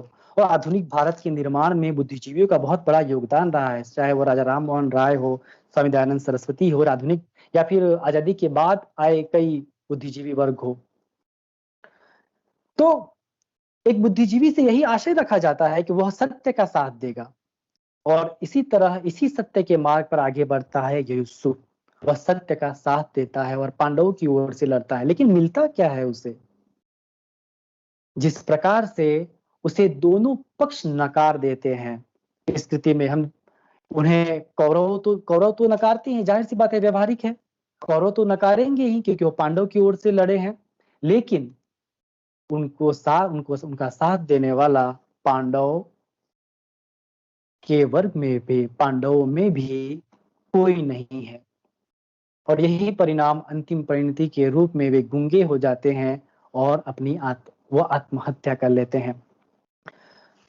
जब वे कौरवों का साथ देने के लिए जब सोचते हैं और जब कौरवों के युद्ध में साथ देने के बाद जब वापस कौरव नगरी लौटते हैं, तब जो प्रजा है वो प्रजा उन्हें दैत्याकार, शिशुभक्षी, ना जाने किन किन नामों से पुकारती है। ये तो ये सहन करते हैं। पूरा एक वाकया है ये, जब यूसुफ पधारते हैं, जब आते हैं जब कौरव नगरी में, तब किस प्रकार से पूरी कौरव नगरी में एक हाहाकार बचा हुआ है। सब अपने अपने दरवाजे बंद कर रहे हैं, सबको लग रहा है कि कोई दैत्याकार राक्षस आ रहा है। खैर ये तो प्रजा है और उनका नाराज होना लाजमी भी है। लेकिन जब अपने घर आते हैं, अपनी माता से मिलते हैं, गांधारी से, तब क्या होता है? गांधारी के पांव छूने के लिए वो नीचे झुकते हैं, तब गांधारी उन्हें आशीर्वाद नहीं देती। गांधारी उन्हें कहती है कि बेटा, भुजाएं तुम्हारी यह पराक्रम भरी, थकी तो नहीं अपने ही बंधुओं का वध करते करते? यूसुफ चुप रहते हैं। फिर गांधारी कहती हैं कि पांडवों के शिविर के वैभव के बाद तुम्हें यह अपना नगर तो श्रीहत सा लगता होगा। व्यंग बाण एक के बाद एक गांधारी छोड़ रही हैं। यूसुफ फिर भी चुप रहते हैं। फिर गांधारी कहती हैं कि विदुर ये चुप क्यों है? ये थका होगा, इसे फूलों की सैया दो। ये दुर्योधन थोड़ी है जो सागर के कीचड़ में जाकर सोए। इतना कहकर गांधारी बिना आशीर्वाद दिए वापस अपने अंतःपुर में लौट जाती हैं और यूसुफ अपने भाग्य के साथ वही जमीन पर पड़ा रहता है और विदुर से पूछता है कि क्या किया माता ने? विदुर, माता ने क्या किया? इतना ही नहीं, वहां पर एक घायल सैनिक है जिसकी जबान कटी हुई है और वह बिल्कुल मृत्यु के नजदीक है। और ऐसे में विदुर कहता है कि यूसुफ जाओ, मरते को जल दो। तब यूसुफ जाते हैं और उस सिपाही को अपनी गोद में लेते हैं और पानी पिलाने की कोशिश करते हैं। लेकिन वह कौरव सेना का सिपाही जब देखता है यूसुफ को कि ये तो हमारे खिलाफ थे, तब वह एक झटके से पानी पीने से मना कर देते हैं कि मैं इनके हाथ से पानी नहीं पीऊंगा। अंदाजा लगाइए उस वक्त यूसुफ की मनस्थिति क्या होगी। प्रजा ने नकार दिया, सैनिक, माता ने नकार दिया, और एक मृत प्राय व्यक्ति जो बिल्कुल मरण शैया पर है, वह जल पीने तक से मना कर दे रहा है। वह स्थिति क्या होगी, यूसुफ की मनस्थिति क्या होगी? उसे क्यों ये सब भोगना पड़ रहा है? सिर्फ इसीलिए क्योंकि उसने सत्य का साथ दिया। ये तो है कौरव, ये तो कौरवों का कुल है, ये तो कौरव वंश है, ये तो कौरवों की नगरी है, कौरव नगरी है। किंतु समय के साथ जब वह पांडवों के शिविर में जाता है, पांडवों की ओर जाता है और धर्मराज जब राज संभाल लेते हैं, वहां भी उसके साथ कोई न्याय नहीं होता। भीम रोज यूसुफ का मजाक उड़ाता है, गांव के लोग उसे मारने के लिए दौड़ते हैं और इन सब से वह एक दिन इतना आजिज आ जाता है कि अपनी आत्महत्या कर लेता है। बहुत ही करुण परिणति होती है यूसुफ की। यानी एक बुद्धिजीवी व्यक्ति, एक बुद्धिजीवी वर्ग जिसका वह प्रतिनिधित्व कर रहा है और जिसने सत्य का साथ दिया है, और सत्य का साथ देने के लिए एक व्यक्ति को कितना कुछ भोगना पड़ता है आधुनिक युग में। यानी पक्ष चाहे गलत का हो या सही का हो, लेकिन एक ईमानदार व्यक्ति यदि सत्य की राह पर चलना चाहता है तो किस प्रकार दोनों ही पक्ष, दोनों ही सत्य और अहिंसा, सत्य और गलत, सही और गलत दोनों ही पथ किस तरह उसे निराश करते हैं, उस पथ पर कितना कुछ भोगना पड़ता है एक व्यक्ति को, इस चीज को, उस वास्तविकता को भारती जी ने युसु के माध्यम से बहुत ही अच्छे ढंग से पाठकों के सामने लेकर आए हैं। तो अगला पात्र है गांधारी का। जैसा कि मैंने कहा कि गांधारी का पात्र यहाँ पर बहुत मुखर है, वह चर्चा करना जानती है, बोलना जानती है और हर विषय पर चर्चा करने के लिए तैयार है। हालांकि वो प्रतीक है एक माता का, जिसने अपने संतानों को खोया है और जिसने रोज अपनी नववधुओं, अपनी वधुओं के सिंदूर पोछे हैं, चूड़ियां निकाली हैं। एक माता गांधारी इतना कुछ सहने के बावजूद चर्चा करने के लिए तैयार है। जब पहले अंक में धृतराष्ट्र और गांधारी बैठी हैं, साथ में विदुर हैं, और विदुर जब भगवान कृष्ण की चर्चा करते हैं कि जब उन्होंने चेताया था, उन्होंने धृतराष्ट्र को चेताया था कि युद्ध मत करो और इसका परिणाम बहुत ही विभत्स होगा, लेकिन जब अपने अंधत्व के कारण, अंधत्व यानी आंखों के अंधत्व के नहीं, अपने विवेक के अंधत्व के कारण जब युद्ध करते हैं, तब क्या कुछ उसका परिणाम हो सकता है, यह बात भगवान कृष्ण बहुत पहले आकर कर चुके थे। और यह सारी चर्चा जो है वहां पर बैठी गांधारी सुनती है। और जब विदुर प्रभु कहकर पुकारते हैं, तब गांधारी कहती है कि प्रभु मत कहो, जिसे तुम कहते हो प्रभु, उसने मर्यादा को जब चाहा अपनी ओर किया और अपने हिसाब से बदला है। और वहीं पर जब धृतराष्ट्र कहते हैं कि मैं तो बाहरी यथार्थ स्वीकार नहीं कर पाया, मैं तो अंधा था, जन्मांध, और तब गांधारी कहती है कि मैं नहीं थी जन्मांध, मैं बाहरी वस्तु जगत को मैंने बहुत अच्छी तरह से जाना है और समझा है। और यह सारी चर्चा के दौरान हमें पता चलता है कि कहीं ना कहीं वह सोच, एक समझ गांधारी में है, किंतु युद्ध की जो आग है, युद्ध की जो लपेट है, और युद्ध में जिस तरह लोग मारे गए और गांधारी के तो अपने पुत्र मारे गए, वह दुख उसे किस तरह घेर लेता है, और सब कुछ समझने बूझने के बावजूद वह किस प्रकार यीशु भगवान कृष्ण के विरोध में जाती है और उनके खिलाफ एक से बढ़कर एक कटाक्ष करती है। यह दर्शाता है कि युद्ध जिस प्रकार से सबको प्रभावित कर रहा है, उसी प्रकार से यह युद्ध गांधारी को भी प्रभावित कर रहा था और उसके विवेक और उसकी बुद्धि पर भी एक पर्दा डाले हुआ था। जो पर्दा उन्होंने आंखों पे बांध रखा है गांधारी ने, वही पर्दा उन्होंने अपनी सोच पर भी, उनको वह पर्दा पड़ा हुआ है और इसी पर्दे के चलते वे ईश्वर पर कटाक्ष करती हैं, उन्हें अपना दुश्मन समझती हैं। और जैसा कि मैंने कहा, चरम उत्कर्ष आता है जब वह प्रभु को श्राप देती हैं। जब विदुर उनसे कहते हैं कि चलिए अंतिम संस्कार के लिए युद्ध स्थल पर चलते हैं, तब वह युद्ध स्थल पर जाती है और देखती हैं अपने पुत्र दुर्योधन का अस्थि शेष। और जब वह अस्थि शेष अपने पुत्र का देखती है, तब माता का हृदय फट जाता है। और तब गांधारी प्रभु श्री कृष्ण को जी। और जैसा कि मैंने कहा कि चरम उत्कर्ष नाटक का, और जब अस्थि शेष देखती है अपने पुत्र का, तब उनका कलेजा फट जाता है और वे प्रभु को श्राप देती हैं। क्या कहती हैं कि तू यह पड़ा है कंकाल पुत्र का, किया है यह सब कृष्ण तुमने किया है, सुनो आज तुम भी सुनो, मैं तपस्विनी गांधारी अपने सारे जीवन के पुण्यों का, अपने सारे पिछले जन्मों के पुण्यों का बल लेकर कहती हूँ कृष्ण सुनो, तुम यदि चाहते तो रुक सकता था यह युद्ध। मैंने प्रसव नहीं किया था यह कंकाल। क्यों नहीं तुमने वह शाप दिया भीम को, जो तुमने दिया था निरपराध अश्वत्थामा को। तुमने किया है प्रभुता का दुरुपयोग।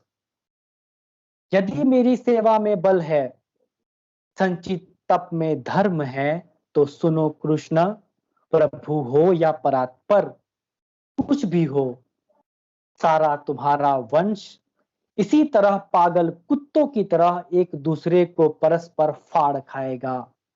तुम उनका विनाश करके वर्षों बाद किसी जंगल में साधारण व्याध के हाथों मारे जाओगे। प्रभु हो पर मारे जाओगे। यह श्राप गांधारी भगवान कृष्ण को देती है, प्रभु को देती है। और होता यह है कि प्रभु इसे स्वीकार भी कर लेते हैं बड़े ही आदर के साथ। और तब गांधारी को भान होता है कि उनसे बहुत बड़ी गलती हो गई है, और तब वे कहती हैं, यह क्या किया तुमने?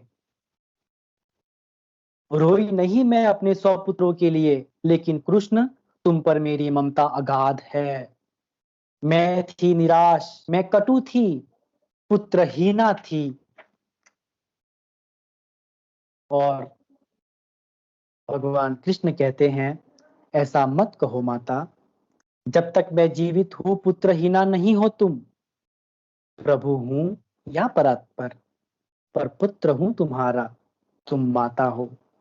तब गांधारी रोते हुए कहती है, यह क्या किया विदुर, मैंने यह क्या किया?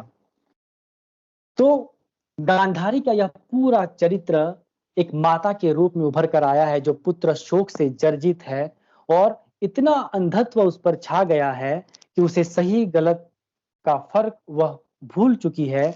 और ईश्वर स्वयं भगवान कृष्ण को इसके लिए दोषी मान देती है उनको, और श्राप दे देती है।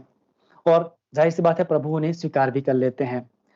और भगवान कृष्ण का जो चरित्र यहाँ पर आया है, तो इसमें कुछ पात्रों की जो संरचना भारती जी ने की है वो कुछ मौलिक पात्र भी है, जैसे कि प्रहरी, और एक है वृद्ध याचक। जो प्रहरी हैं वे आम नागरिक का प्रतिनिधित्व करते हैं, और उनके संवादों से यह बात बाहर भी आती है।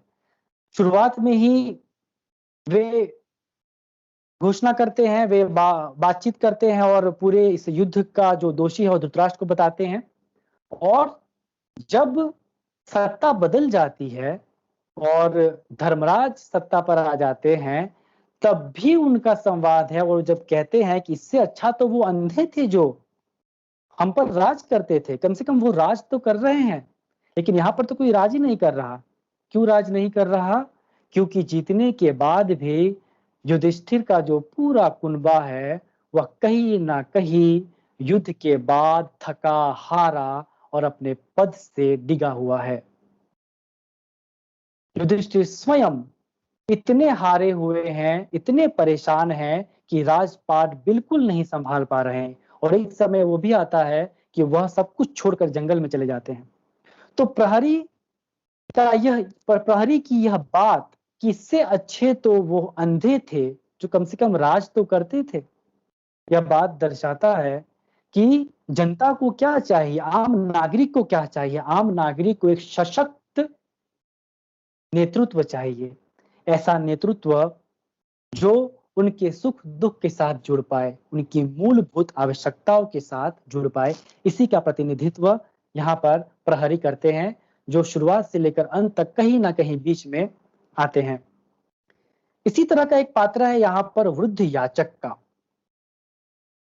वह भविष्य बताता है। शुरुआत में उसने भविष्य बताया था कि कौरव जीतेंगे, लेकिन ऐसा तो हुआ नहीं, कौरव तो हारते हैं। और पहले अंक में जब वो आता है दुर्योधन की जय, गांधारी की जय कहते हुए, तब गांधारी उससे पूछती है, धृतराष्ट्र भी पूछते हैं, तुमने तो कहा था कि कौरव जीतेंगे। लेकिन यहाँ पर जो वो उत्तर देता है यहाँ पर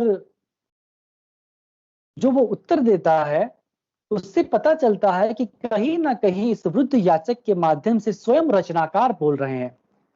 वह कहते हैं, वृद्ध याचक कहता है कि मर्यादा जब भी टूटी है तब नक्षत्रों की दिशा बदल गई है और उसे बदलता है मानव निर्णय। हमारा खुद का निर्णय इतिहास को बदलता है। इतिहास आज में मौजूद है, क्षण में मौजूद है। आज हम जो निर्णय ले रहे हैं उसमें मौजूद है। इतिहास बनता है आज से, अभी से। इसीलिए वृद्ध याचक स्वीकार करता है कि उसने जो बात कही थी, जो घोषणा की थी कौरवों की जीतने की, वह गलत थी। और आज जो हो रहा है, आज जो जो क्षण बीत रहा है, वही क्षण सत्य है। और जब क्षण की बात करते हैं तो अस्तित्ववाद भी हमारे सामने आता है। और जिस वक्त 1954 के आसपास यह कृति रची गई, उस वक्त उसका बहुत बोलबाला था अस्तित्ववाद का, जिसमें क्षण की बात है, एक व्यक्ति के अस्तित्व की बात है। तो वही अस्तित्ववादी दर्शन भी हमें इस वृद्ध याचक के संवादों में मिलता है। और यह वृद्ध याचक, मैंने जैसा कहा कि अश्वत्थामा उसकी हत्या कर देता है, लेकिन हत्या के बाद भी वह नाटक में एक प्रेत बनकर आता है। और जब जो व्याध, प्रभु की जो हत्या, प्रभु पर जो तीर चलाता है, वह व्याध के रूप में भी यही वृद्ध याचक है। और वह व्याध भी यूं ही नहीं आता, प्रभु स्वयं उसे आदेश देते हैं। तो शुरुआत से लेकर अंत तक यह वृद्ध याचक भी इस नाटक में सम्मिलित है और अपनी अपनी बात जहां उसे लगता है वो कहता जाता है। और कहीं कहीं पर, जैसा कि मैंने कहा, हमें आभास होता है कि स्वयं रचनाकार आकर अपनी टिप्पणी बीच में देते हैं। तो जो प्रमुख पात्र थे, हमने उनकी चर्चा की और वह किस तरह आधुनिक मानव का प्रतिनिधित्व करते हैं, हमने यह जानने की कोशिश की। और यह सारे पात्र जो है यही नाटक को लेकर आगे बढ़ते हैं अपनी अपनी भूमिका में, अपने अपने संवादों के साथ। इसका शिल्प बड़ा, इस पर चर्चा करना बहुत जरूरी है। और मुझे लगता है कि वह बस थोड़ी ही समय में हम समय जल्दी की से इसके चिंता शिल्प मत की। करें इकराम। हाँ, अच्छा समय जी की जी। चिंता मत करें। हाँ जी, आराम से बात करें। तो जैसा कि मैंने कहा कि शिल्प बहुत महत्वपूर्ण है और बात कहना और किस ढंग से कहना, ये मायने रखता है। बात कहना तो लोग कहते ही हैं, लेकिन किस ढंग से कहते हैं ये भी बहुत मायने रखता है। किस रूप में उसे पिरोते हैं ये भी बहुत मायने रखता है। तो धर्मवीर भारती जी ने बात को जिस रूप में पिरोया है, जिस रूप में वो लेकर आए हैं, वह हमें शिल्प से पता चलता है। जहां तक भाषा की बात है तो भाषा काव्यात्मक है। जैसा कि रंजान सर ने शुरुआत में ही कहा कि एक नए तरह की कृति से साक्षात्कार होगा, वो है काव्य नाटक। तो नाटक तो है, लेकिन वह कविता के माध्यम से है और वो भी छंद मुक्त कविता। हालांकि नाटक तो काव्य रूप में ही हुए हैं, चाहे वह पुराने संस्कृत नाटक हो या यूनानी नाटक हो या अंग्रेजी नाटक हो, वे कविता के माध्यम से ही आगे बढ़े हैं। लेकिन आधुनिक युग में जब हम आते हैं और आधुनिक साहित्य जब रचा जा रहा था और जो रचा जा रहा है, इसमें जो काव्य नाटक जो रचे गए, उनकी भाषा काव्य नाटक की काव्यात्मक तो है, लेकिन वह छंद मुक्त हो गए। यानी छंदों का जो बंध था वो टूट गया और वह बोलचाल के थोड़ी नजदीक हो गई। बिल्कुल बोलचाल की भाषा तो नहीं कहेंगे, लेकिन बोलचाल के बहुत नजदीक हो गई और उसके शब्द बिल्कुल खड़ी बोली के बिल्कुल आसानी से समझ में आए ऐसे रहे। जितने भी मैंने दृष्टांत यहाँ पर पढ़े हैं, वे सारे आसानी से समझ में आए ऐसे हैं। संस्कृत निष्ठ भाषा नहीं है, बोलचाल के बहुत करीब है, बोलचाल की शब्दावली है, बिल्कुल बोलचाल की भाषा नहीं है, शब्दावली है, काव्यात्मकता है, इसमें लय है। और भारती जी स्वयं एक जगह बताते हैं कि इस नाटक का जब मंचन जब होता है, तब दुविधा इस बात की होती है कि जो पात्र हैं वो जब संवाद बोलते हैं तो या तो वे बिल्कुल कविता की भांति ना बोले, क्योंकि जाहिर सी बात है अगर वो कविता की तरह पढ़ेंगे, काव्य पाठ करेंगे तो जिसकी जो नाटकीयता है और जो संप्रेषणीयता है उसमें दोष आएगा। परेशानी आ रही थी कि या तो वे जो नाटक के जो संवाद है उन्हें बिल्कुल कविता की तरह ना पढ़े, क्योंकि कविता की तरह अगर पाठ करेंगे तो जो पाठक तक जो बात पहुंचनी है वो उस रूप में नहीं पहुंच पाएगी, उस संप्रेषणीयता में बाधा आएगी। और दूसरी ये भी बात है कि जब वो अपनी बात कह रहे हों पात्र, तब बिल्कुल बोलचाल की भाषा में भी ना कहे जैसा हम बोल रहे हैं, क्योंकि इससे काव्य नाटक और उसकी काव्यात्मकता पर असर होगा। तो रास्ता कौन सा होना चाहिए? तो रास्ता होना चाहिए वह मध्य मार्ग होना चाहिए, जिसमें काव्यात्मकता भी बची रहे, लय भी हो और आसानी से पाठकों को समझ में भी आए। और जितना भी हमने पढ़ा है इस नाटक के बारे में, जितना हमने थोड़ा बहुत देखा है, उसमें इस बात का ध्यान रखा गया है, इस भाषा की इस विशेषता का जो इसकी काव्यात्मकता है, वह भी इसमें बची है और इसकी संप्रेषणीयता में भी कहीं कोई कमी नहीं आती। ये इस नाटक की मंचन में खास पाया गया है। दूसरा संवाद की बात करें तो इसके संवाद पात्र अनुकूल हैं। हम देखते हैं कि जब अश्वत्थामा का संवाद जब आता है पशु का उदय नामक अंक में, तब हम पाते हैं कि उसका संवाद बहुत बड़ा है अश्वत्थामा का, 2 से ढाई पेज तक। और जब प्रहरी जब बात करते हैं और उनके जो संवाद है वो बिल्कुल एक-एक शब्दों के भी संवाद है। आस्था, अनास्था, मृत्यु, भय। हम इसका परिणाम ये है और इसका अर्थ ये है कि जहाँ-जहाँ पर भारती जी को लगा है कि बात बात केवल एक शब्द से बन रही है, उन्होंने केवल एक शब्द का भी प्रयोग किया है संवाद में। और जहाँ उन्हें लगा है कि बात विस्तार से होनी चाहिए, वहाँ पर उन्होंने खुलकर इसकी छूट भी ली है। और शुरुआत में गीत है, अंकों के और अंकों के अंत में गीत है, मध्य में गीत है, तो एक रोचकता भी बनी रहती है। और कई जगह जब हमने नाटक जो देखे और मंचन हुआ है इसका, तो गीतों के साथ नृत्य भी प्रस्तुत किया गया है, तो यह भी पाठकों को बांधे रखने में मदद करता है। तो संवाद, संवाद के साथ गीतों का प्रयोग और नाटक निर्देश जो जहाँ पर भारती जी को लगा है उन्होंने नाट्य निर्देश किए हैं अपने हिसाब से, वह भी बहुत ही प्रसंग के साथ चलते हैं। दूसरा प्रतीक, प्रतीक और बिंब की बात करें तो इस नाटक में प्रतीक और बिंब भरे पड़े हैं। शुरुआत में ही जब प्रहरी पहरा देते हैं कौरव कौरवों के शिविर का, तब पूरा अंधेरा छाने लगता है, रोशनी गायब हो जाती है। दिन के उजाले बिल्कुल दिन भरी भरे दिन में इस तरह का अंधेरा होना सबको आश्चर्यचकित करता है। तब पता चलता है कि आसमान पर गिद्ध मंडरा रहे हैं। वह गिद्ध सीधे बढ़ जाते हैं कुरुक्षेत्र की ओर।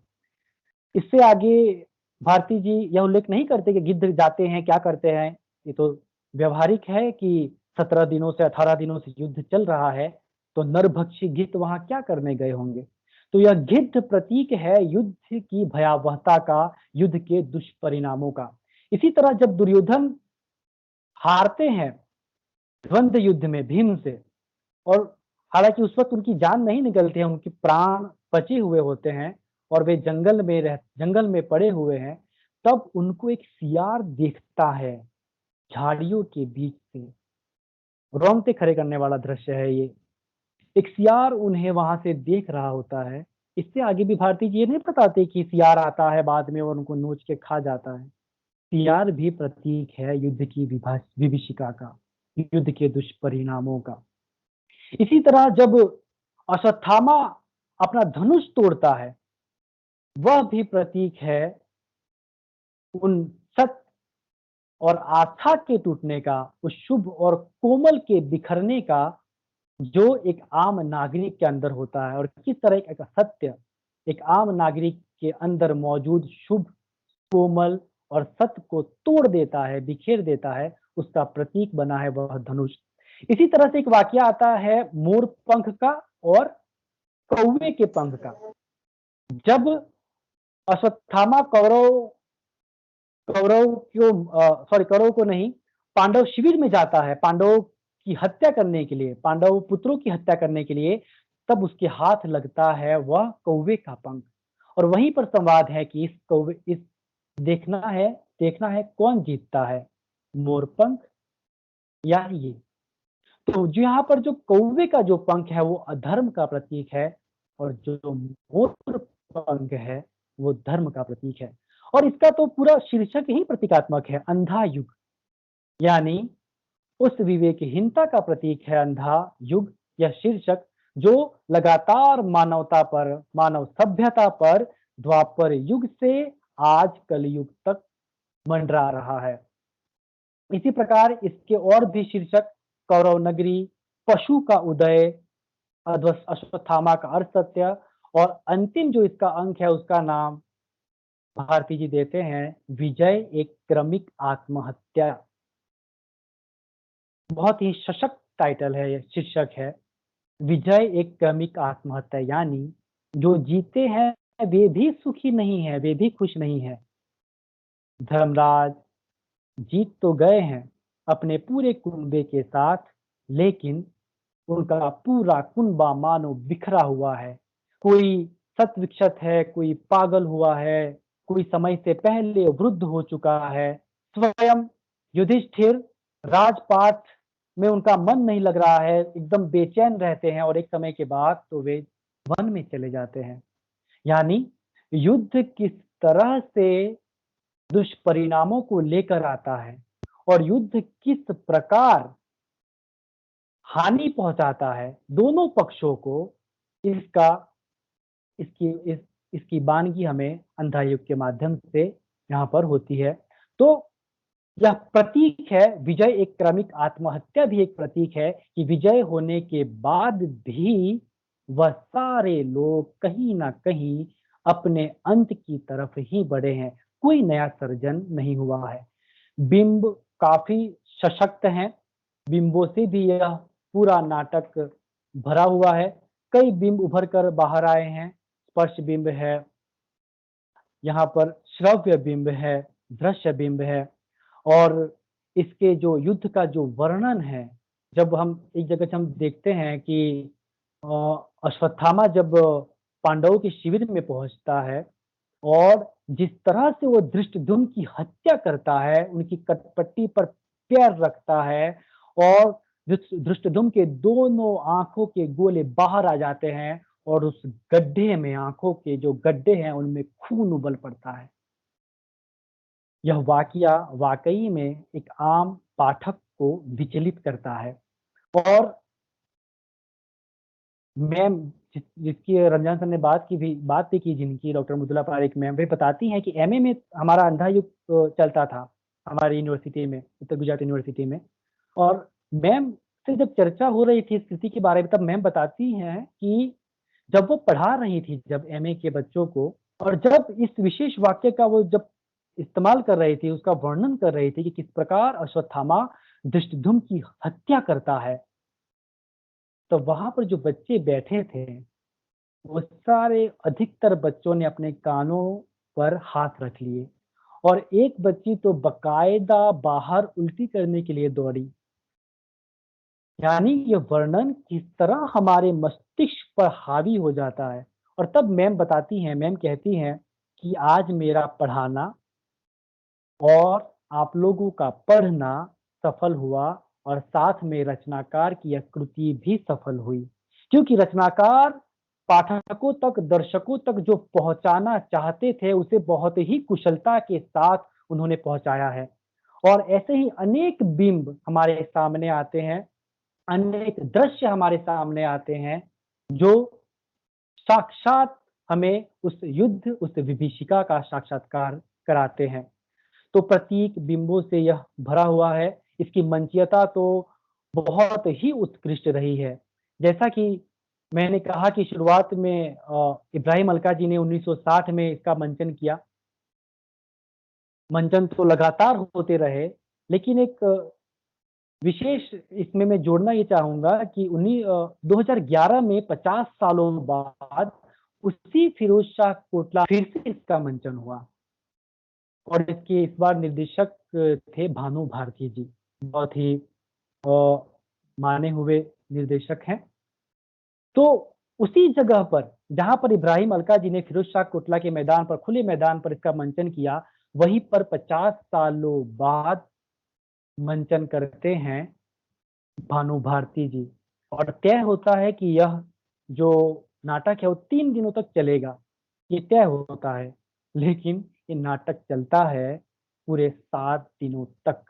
इतना जोश था उन दर्शकों में, विशेषकर युवाओं में इतना जोश था कि इस नाटक की अवधि को बढ़ाना पड़ता है, यानी समय बीतते रहे लेकिन इसकी लोकप्रियता, इसकी मंचीयता में कोई कमी नहीं आई। इसी प्रकार से महर्षि दयानंद, मोहन महर्षि डायरेक्टर हैं रंगमंच के। उन्होंने जब मॉरिशस में इसका जब मंचन किया तब उसमें काफी प्रयोग किए इन्होंने और पार्श्वध्वनि का खूब उपयोग किया। और एक प्रयोग ये किया कि धृतराष्ट्र से कौरव, हारी हुई कौरव सेना का वर्णन करवाया।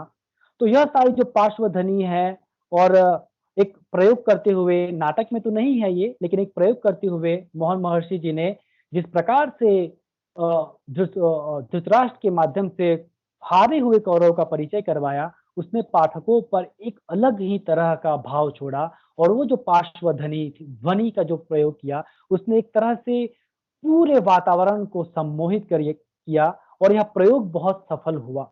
इसी प्रकार से जब इराक युद्ध के दौरान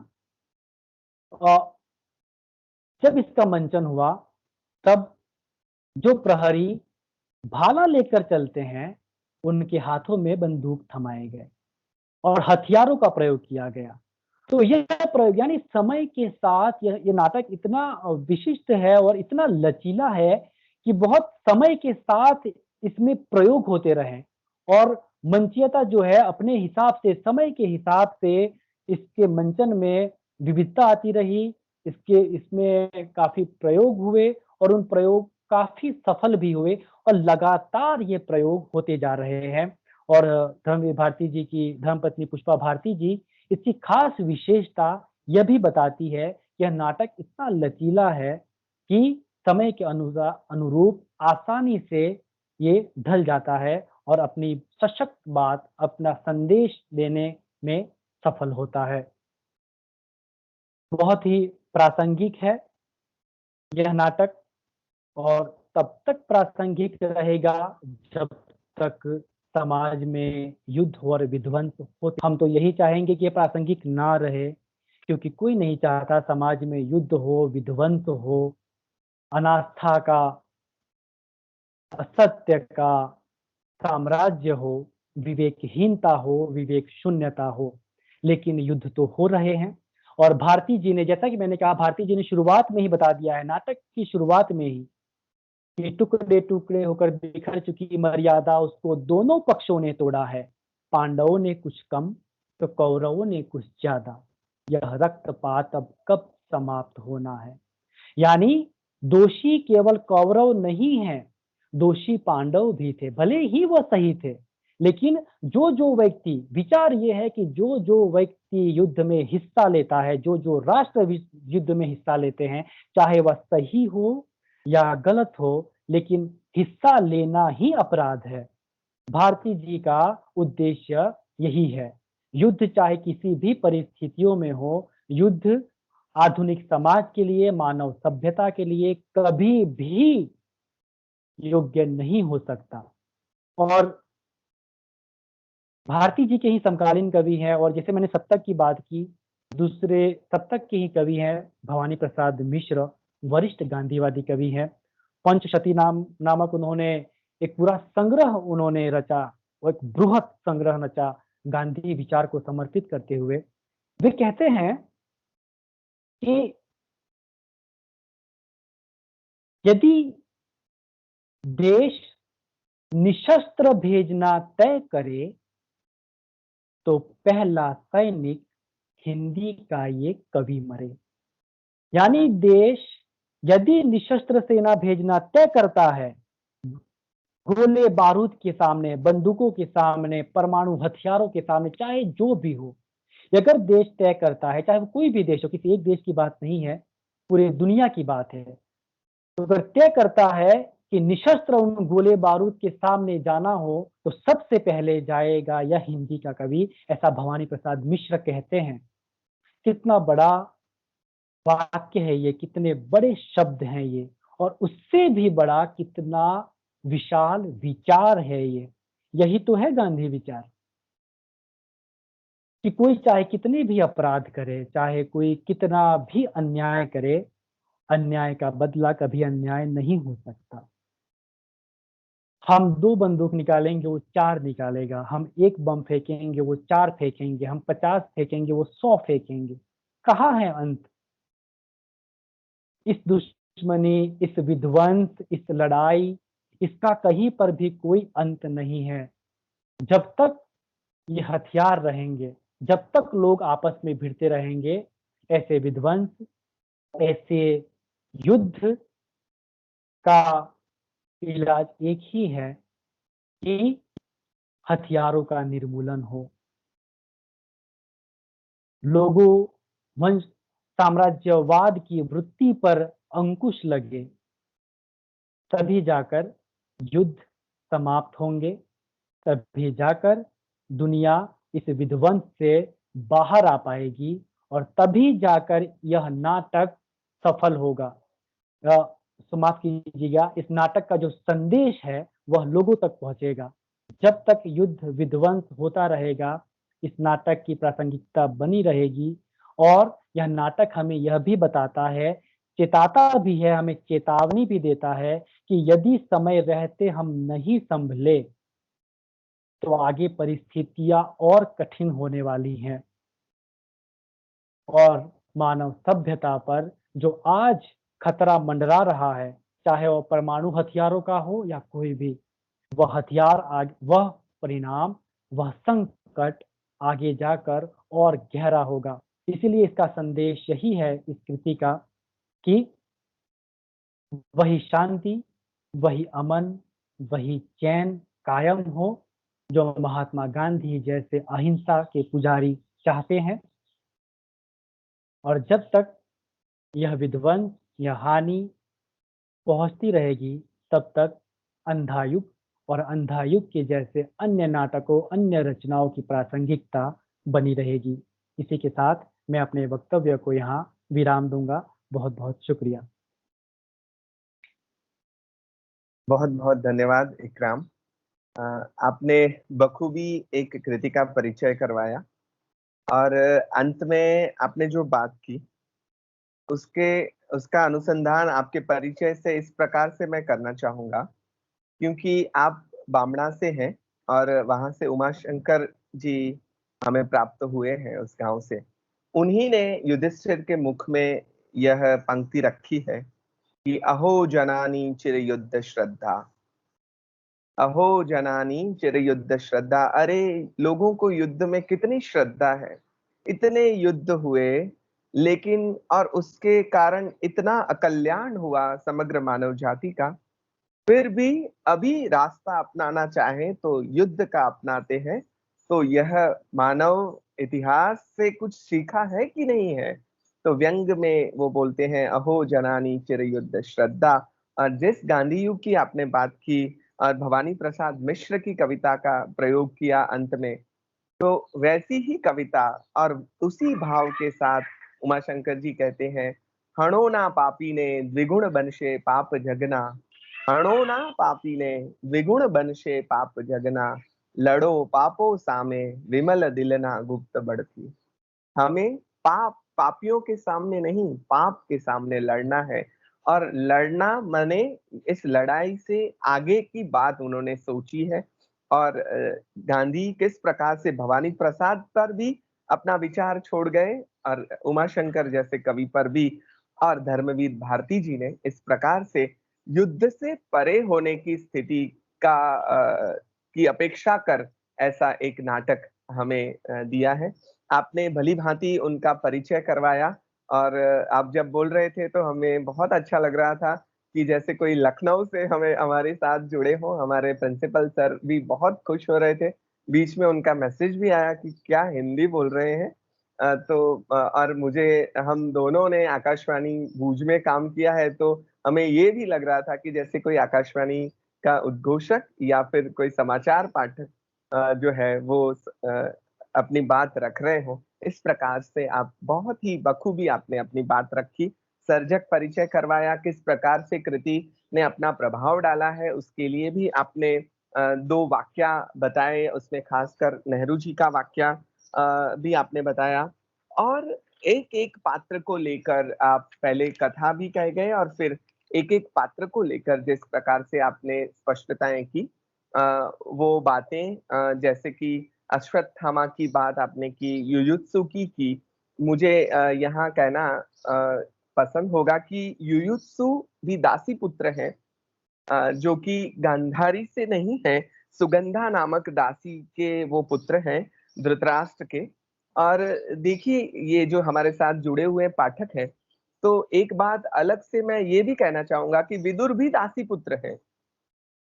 वो भी व्यास व्यास से ही पुत्र हुए हैं, लेकिन दासी से हुए पुत्र हैं।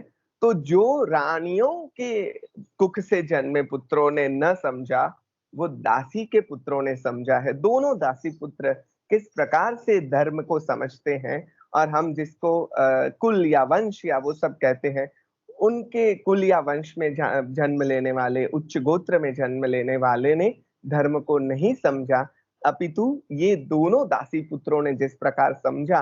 लेकिन यहाँ पे आपने युयुत्सु की पीड़ा को जिस प्रकार से धर्मवीर भारती जी ने वाचा दी है, उसको भी भली भांति दिखाने की कोशिश की।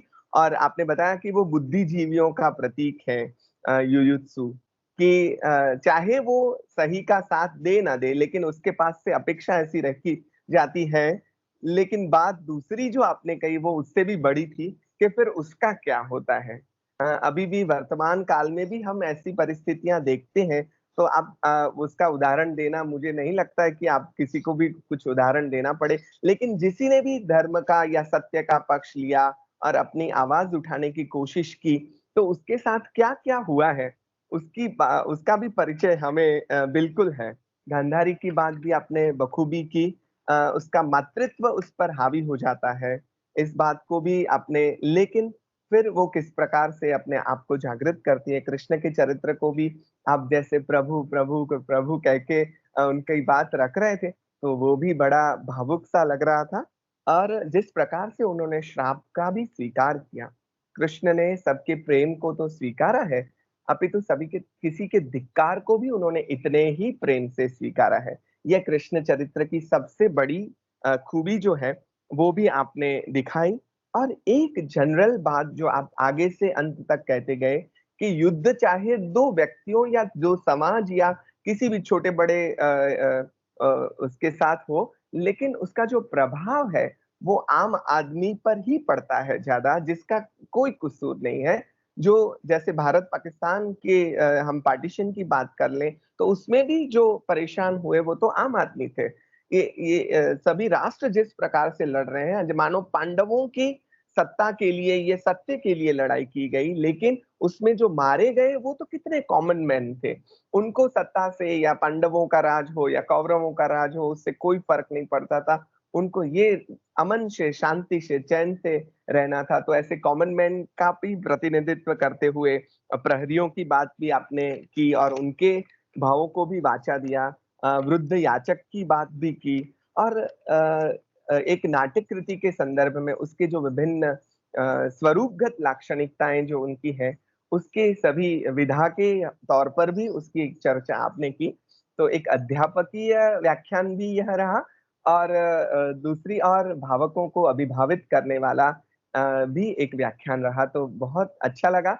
मुझे अच्छा लगेगा अगर हमारे भावक जो हमारे साथ जुड़े हैं, वो अगर कोई प्रश्न करना चाहें या फिर प्रतिभाव देना चाहें, तो आप आमंत्रित हैं, आप अपनी बात रख सकते हैं। गुजराती में भी आप बात कर सकते हैं। You are free to speak in any language. So Neelam ji, आपने हाथ किया था ऊंचा। तो अगर आप कुछ कहना चाहें तो प्लीज कह सकते हैं, या फिर अन्य कोई भी भावक।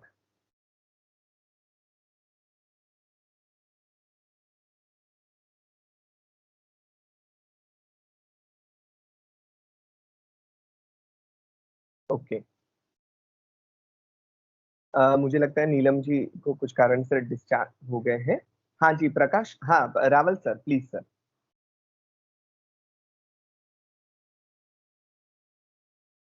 अंसारी साहब, आपका ये जो पूरा हिंदी में आपने बताया, मेरी हिंदी से आपको गुजराती की महक आएगी, लेकिन फिर भी मैं कोशिश कर रहा हूँ हिंदी बोलने की। नमस्ते सर, और पहले आपको। और आप अभी के जो 2-3 साल पहले एक नोबेल प्राइज विनर था, बॉब डायलन।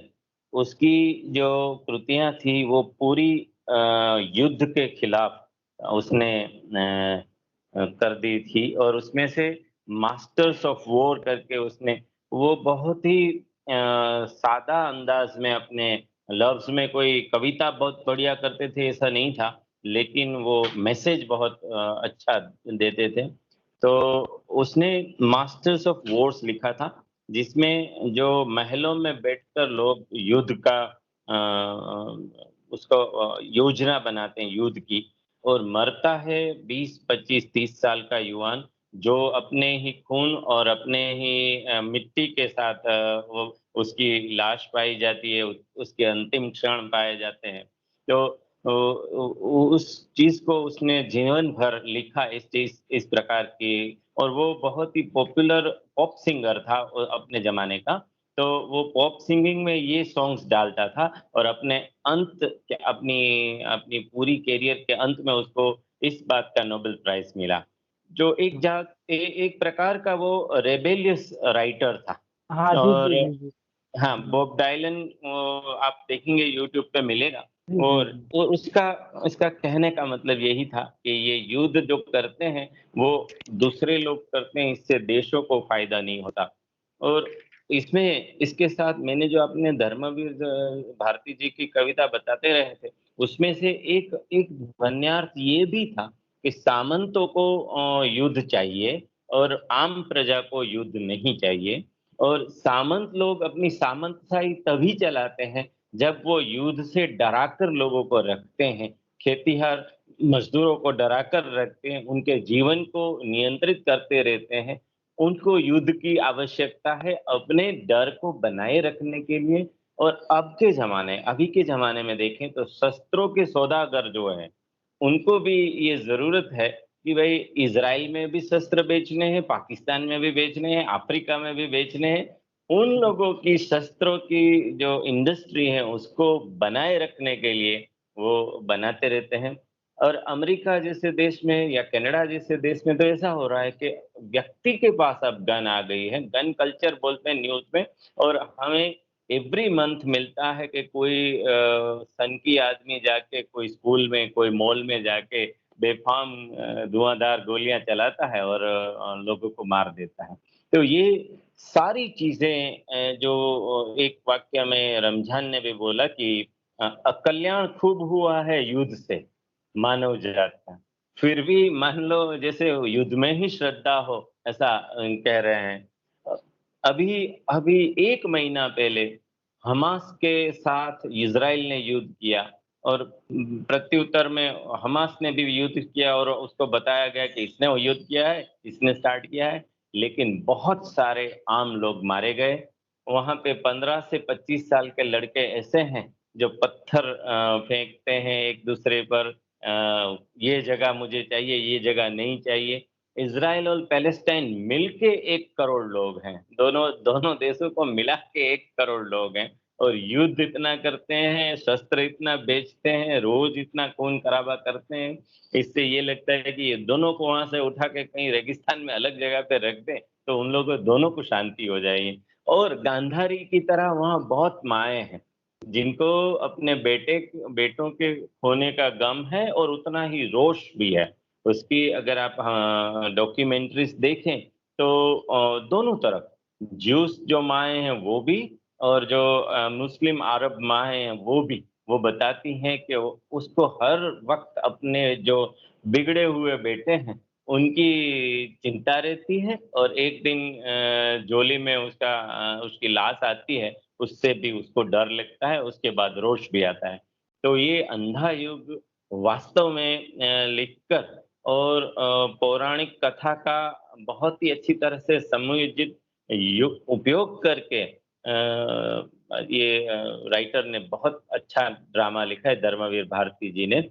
और उसको आपने बहुत ही ये बात भी रमजान साहब ने कह दी कि भई आपने अध्यापकीय तरीके से बता दी कि ये पात्र है, ये पात्र है, ये पात्र है, और जनरल मैसेज से हर एक पात्र में से आ रहा था, वो हर एक पात्र की तरफ से जनरल मैसेज को भी आपने बताया और कंक्लूड भी कर लिया कि ये वास्तव में युद्ध विरोधी ये युद्ध के जो मानसिकता है उनसे विरोध करके धर्मवीर जी ने लिखा है। लगातार तीसरा दिन ऐसा है सर कि जिसमें गांधी जी की बात अलग-अलग तरीके से हो रही है। 2 दिन पहले जब बात हुई तो एक व्यंग्य के साथ कोठारी जी ने बात की थी, तो वो गांधी जी की बात उसने उसमें ऐसे ली थी। 1968 की कथा राग दरबारी को उसने बताया था कि जैसे ही 1948 में गांधी जी का अंतिम संस्कार किया, उसके साथ-साथ हमने उसके सारे दिए हुए संस्कारों का भी अंतिम संस्कार कर दिया था। इस बात को बताते हुए राग दरबारी उसने बताई थी। फिर कल जो आए थे वो गांधी के साथ जिसने काम किया और गांधी के साथ अंत तक रहे, ऐसे जुगत राम दवे की आत्मकथा की बात हुई थी। और आज भी ये धर्मवीर भारती जी वो वैसे हैं जो गांधी युग में जैसे कि पले बड़े हो और आगे बढ़े हो, और